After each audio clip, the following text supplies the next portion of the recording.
On my take tonight, I reflect on what has become an annual ritual on Labor Day every year in this country. I'm talking about the typical speeches during the celebrations to mark Labor Day, but more specifically, the announcement of an increase in the minimum wage.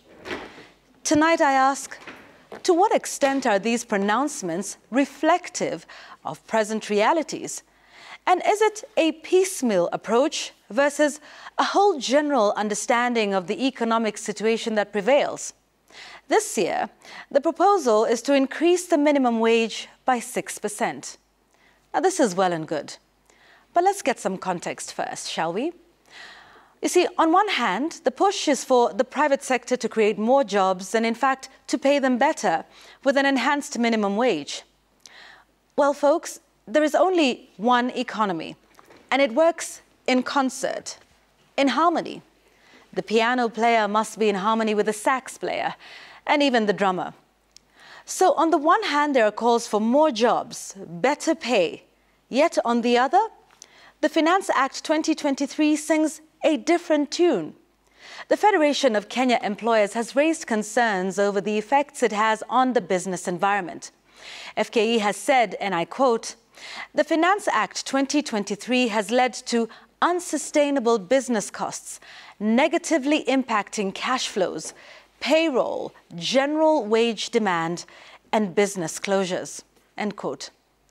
So is it possible to come up with taxation measures that depress production and disincentivize employers, but then still expect them to, with a very good smile, ensure an increased basic minimum wage?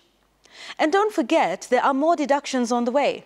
Shift deductions are set for July this year. This, as I've said here on my take before, is a typically cruel Kenyan irony. In the same vein, the president rules out any tax reprieve for Kenyans, with even more taxation measures set for the new financial year. So here's how the harmonious concert works. Increased taxation means reduced disposable income. Reduced disposable income means reduced ability to pay casual laborers in homes and other establishments the prescribed basic minimum wage. This, even as we hear of a certain category of workers who are to be paid 30,000 Kenya shillings a month. Whilst they probably deserve this, and perhaps more, where is this money supposed to come from?